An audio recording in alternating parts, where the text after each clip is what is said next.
Hello friends, welcome back to my channel. I hope आप सब लोग बिल्कुल ठीक होंगे और अपनी पढ़ाई अच्छे से कर रहे होंगे।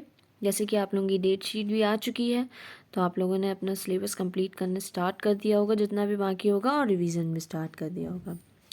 तो जो मैंने ये न्यू सीरीज़ एनसीईआरटी की स्टार्ट करी है, उसमें करेंटली हमारा चैप्टर 4 चल रहा है, क्लास 10th की साइंस की एनसीईआरटी का। और बाकी जितने भी चैप्टर्स मैंने एक्सप्लेन किए एनसीईआरटी के थ्रू, उसकी प्लेलिस्ट भी मैंने इसी चैनल पे बना दी है, तो आप वहाँ से सारे चैप्टर्स को कंप्लीट कर सकते हैं।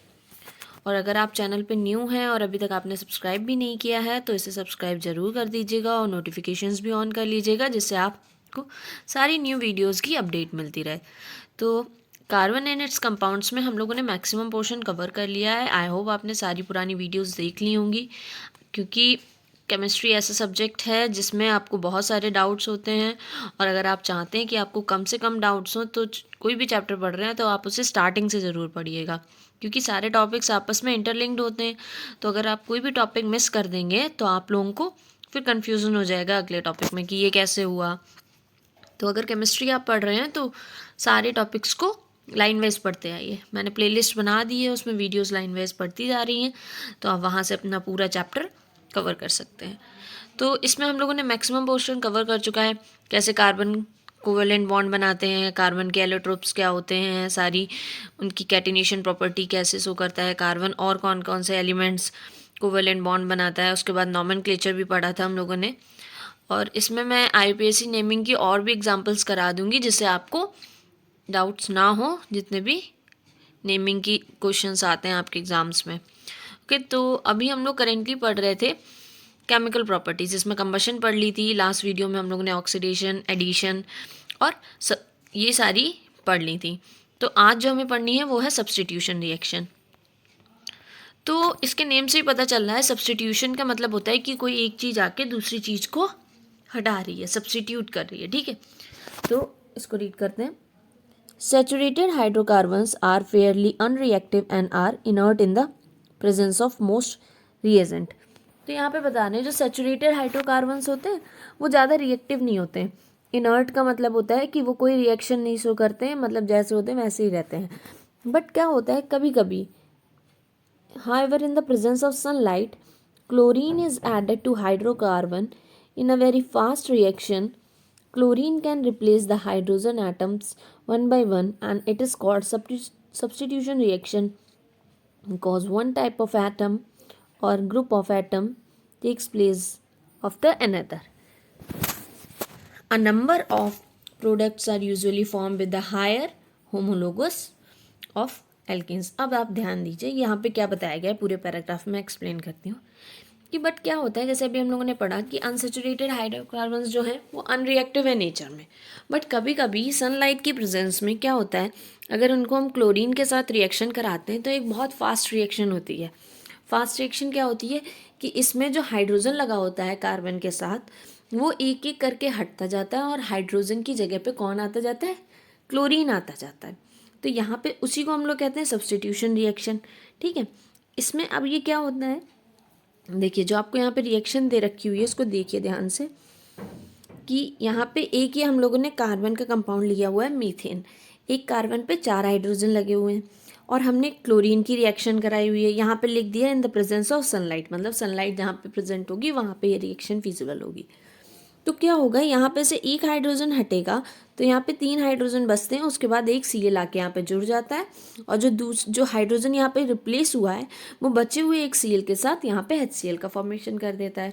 तो ये सब्स्टिट्यूशन रिएक्शन है, क्योंकि यहाँ पे एक हाइड्रोजन हट के सब्स्टिट्यूट होके Cl जुड़ रहा है आके। तो बस इतना सा आपको याद रखना है कि सब्स्टिट्यूशन रिएक्शन किन के साथ होती है, अनसैचुरेटेड हाइड्रोकार्बन्स की होती है, क्लोरीन के साथ कराते हैं हम लोग, किसमें, सनलाइट की प्रेजेंस में। और यहाँ पे बता रहे हैं कि हायर होमोलोगस ऑफ एल्केन्स बनते हैं। जैसे क्या होगा, अब जैसे इसको अगर आप CH3Cl की रिएक्शन फिर से उसके साथ कराएंगे, क्लोरीन के साथ कराएंगे, किसके साथ, क्लोरीन के साथ कराएंगे सनलाइट के प्रेजेंस में, क्या होगा कि जो यहाँ पे दूसरा हाइड्रोजन है वो रिप्लेस हो जाएगा CH2, और 2 Cl2 लग जाएंगे यहाँ पे।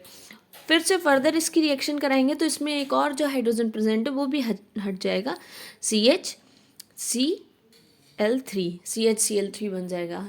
ये क्लोरोफॉर्म होता है। तो इस तरीके से इसकी रिएक्शन चलती जाती है, ठीक है। बहुत सारे होमोलोगस बन रहे हैं, होमोलोगस ऑफ एल्केन्स बनते हैं।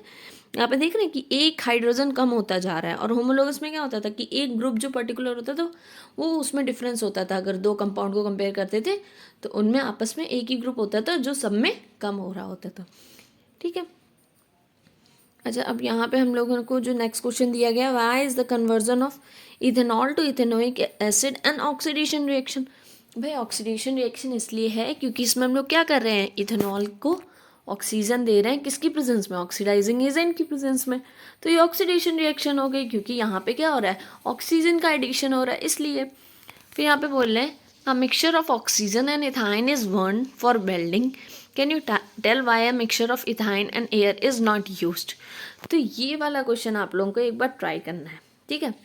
ये थोड़ा सा अलग क्वेश्चन है, इसमें थोड़ा सा आपको दिमाग लगाना है, फिर मैं आपको ये कल की वीडियो में एक्सप्लेन कर दूँगी। एक बार आप ट्राई करिएगा, जब आप दोबारा से एनसीईआरटी को रीड करें तो आपको चीज़ें समझ में आएंगी। थोड़ा सा ट्विस्टेड क्वेश्चन है, मतलब एप्लीकेशन बेस्ड हो जाते हैं क्वेश्चन, इसे आप ट्राई करिएगा। तो अब हम लोग बात करते हैं सब इम्पॉर्टेंट कार्बन कंपाउंड्स। इथेनॉल के बारे में पढ़ेंगे और इथेनोइक एसिड के बारे में पढ़ेंगे। इथेनॉल और इथेनोइक एसिड का आप लोगों को फॉर्मूला तो आता होगा, बट फिर से मैं बता देती हूँ एक बार। इथेनॉल में क्या हो रहा है, 2 कार्बन होंगे, एथ मतलब होता है 2, ठीक है, 2, और उसके बाद सिंगल बॉन्ड होगा, एन लगा हुआ है, ठीक है, कार्बन कार्बन के बीच में। बाकी यहाँ पे हाइड्रोजन लगी हुई ही है 3, और इस वाले में OL का मतलब क्या होता है कि OH ग्रुप लगा हुआ है। तो ये हो गया आपका इथेनॉल। इथेनोइक एसिड की बात करें, 1 2 कार्बन, फिर यहाँ पे 3 हाइड्रोजन इस वाले कार्बन की वैलेंसी को कंप्लीट करें। यहाँ पे double bond O and OH, यही तो होता है ना आपका कार्बोक्सिलिक ग्रुप। और मैंने ये भी बताया था, कार्बोक्सिलिक ग्रुप का जो कार्बन होता है और जो चेन में कार्बन होता है वो उसमें काउंट करते हैं। तो 2 कार्बन चाहिए, तो कार्बोक्सिलिक ग्रुप का कार्बन और यहाँ वाला कार्बन, दोनों को काउंट करके हम इथेनोइक एसिड बनाएंगे, ठीक है। तो यहाँ पे बता दें, many carbon compounds are invaluable to us, but here we will study the properties of 2 commercially important compounds, ethanol and ethanoic acid. बहुत से कार्बन कंपाउंड्स होते हैं जो इतना ज़्यादा वैल्यूएबल नहीं है, बट यहाँ पे जो हम 2 कार्बन कंपाउंड्स के बारे में बात करने जा रहे हैं वो कॉमर्शियली बहुत इंपॉर्टेंट है, ठीक है। बात करते हैं properties of ethanol. Ethanol is liquid at room temperature for melting and boiling points of the ethanol. आप टेबल को रेफरेंस कर सकते हैं, उसमें बताया गया है। स्टार्टिंग में जो टेबल पढ़ी थी ना हम लोगों ने, वहाँ पे इथेनॉल बताया गया था, उसकी मेल्टिंग पॉइंट और बॉइलिंग पॉइंट लिखा था। ये कैसा होता है, रूम टेम्परेचर में लिक्विड होता है।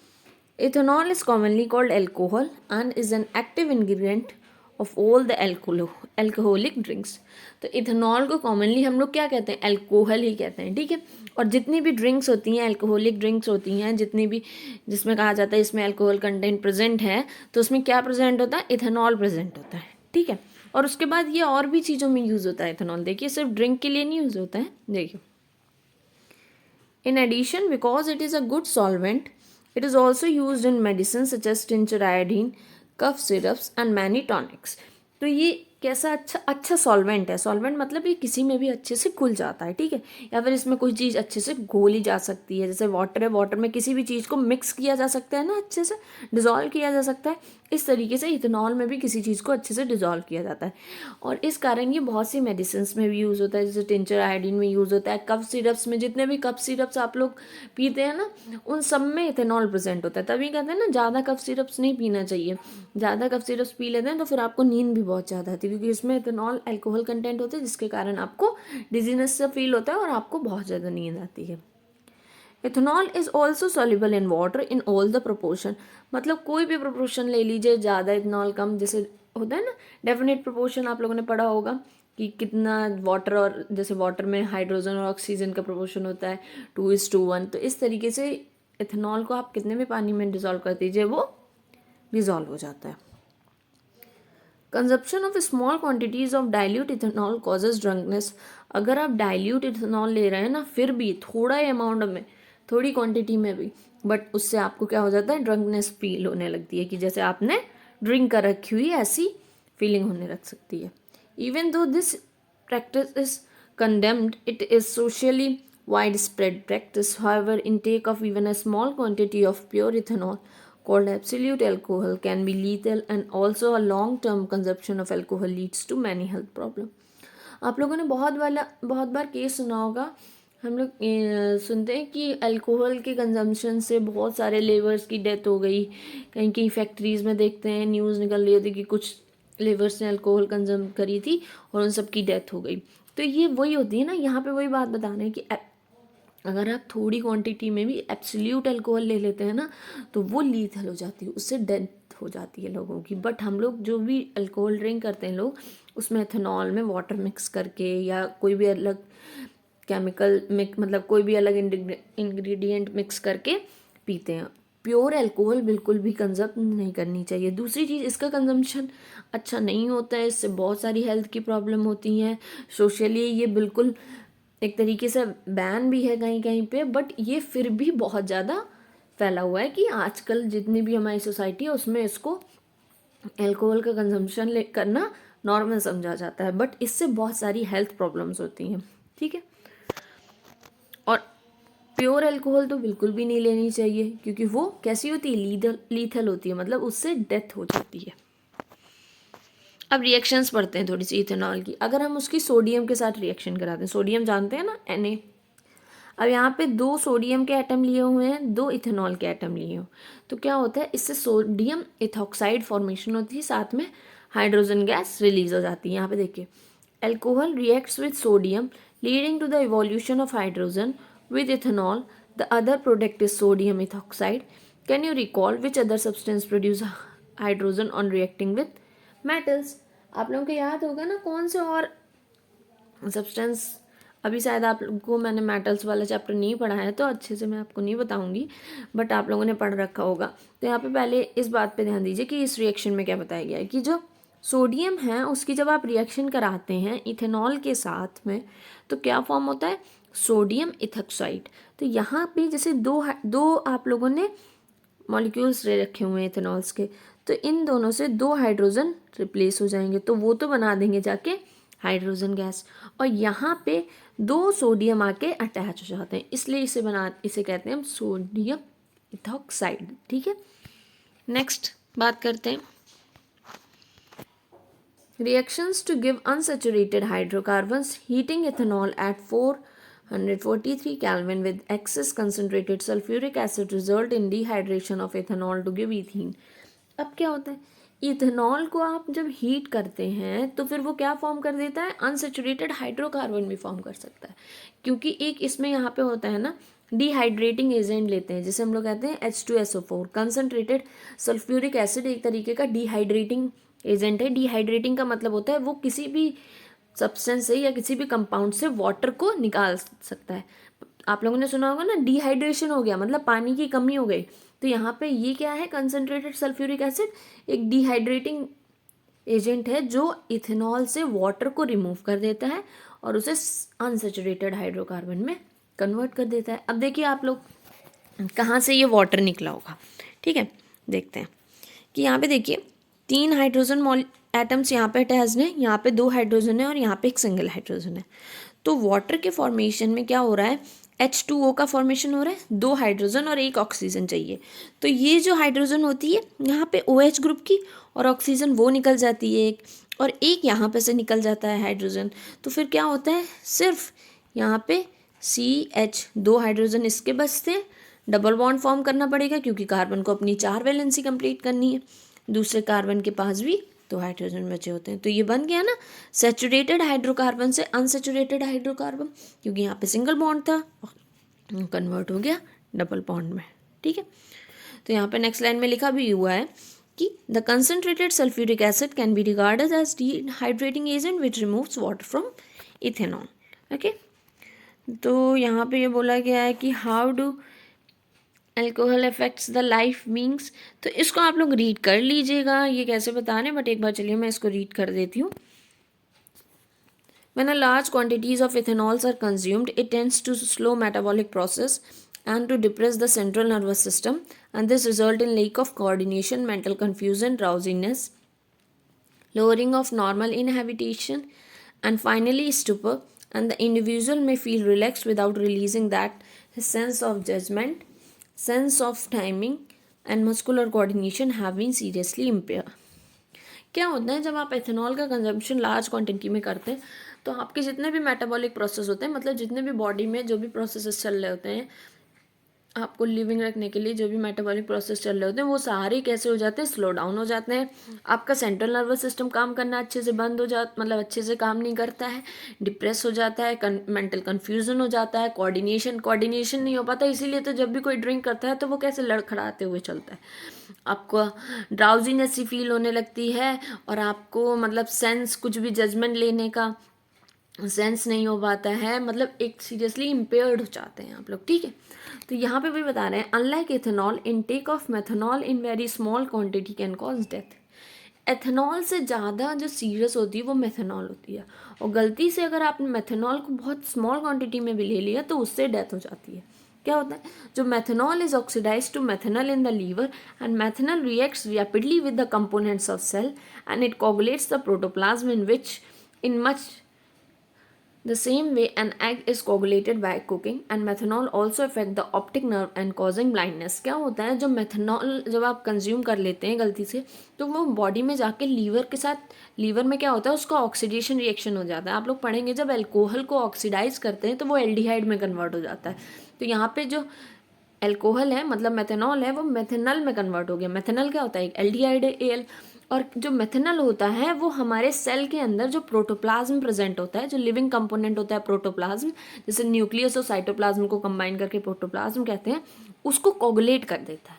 कोगुलेट करने का मतलब होता है जैसे हमारा ब्लड कोगुलेट हो जाता है ना, जम जाता है तो उसको कोगुलेट कर देता है। सेम जैसे हम लोग एग को अगर बॉईल करते हैं कुकिंग में तो वो कोगुलेट हो जाता है ना, उसी तरीके से वो कोगुलेट हो जाता है। ठीक है, उसमें मेटाबॉलिक प्रोसेस होना बंद हो जाती हैं।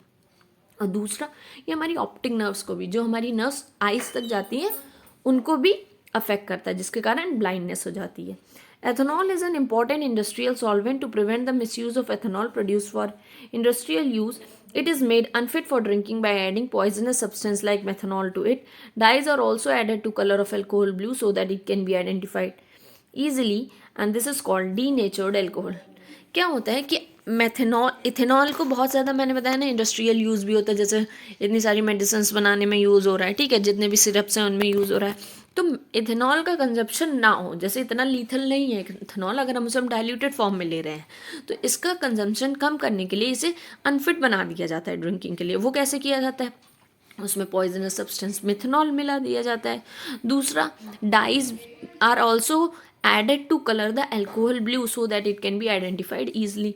और एल्कोहल को ब्लू कलर भी कर दिया जाता है जिससे कि अगर कोई अल्कोहल को कंज्यूम कर रहा है तो पता चल जाए कि ये ब्लू कलर का क्या चीज़ है, अल्कोहल है, तो वो पकड़ा जा सकता है कि अल्कोहल का कंजम्पशन मना है, फिर भी आप अल्कोहल को पी रहे हैं। ठीक है, जो मेथनॉल मिक्स करी वाली होती है, इसीलिए इसको कहते हैं डीनेचर्ड अल्कोहल। कभी कभी क्या होता है, कहीं कहीं पे डीनेचर्ड अल्कोहल का कंजम्पशन कर लेते हैं, इसके कारण क्या होता है मेथनॉल मेथनल में कन्वर्ट हो जाता है और पर्सन की डेथ हो जाती है। तो आप लोगों को आई होप ये समझ में आ गया होगा पूरा केस। तो क्यों अल्कोहल का कंजम्पशन नहीं करना चाहिए, कैसे वो डेथ कॉज कर सकता है, उसका भी पूरा प्रोसेस बताया हुआ है। तो इसे एक बार आप लोग रिवाइज कर लीजिएगा, जितनी भी प्रॉपर्टीज़ मैंने बताई हैं एथेनॉल की।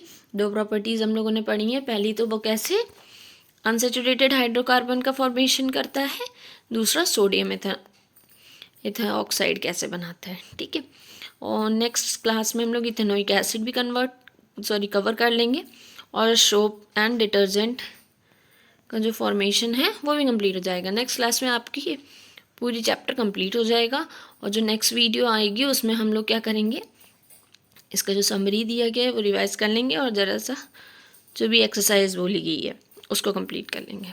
ओके, सो आप लोग इसे अच्छे से रिवाइज करिए, जो भी डाउट्स हों उसे कमेंट सेक्शन में पूछ सकते हैं, और अगर आपको वीडियो पसंद आ रही है तो इसे लाइक ज़रूर करिएगा और इसे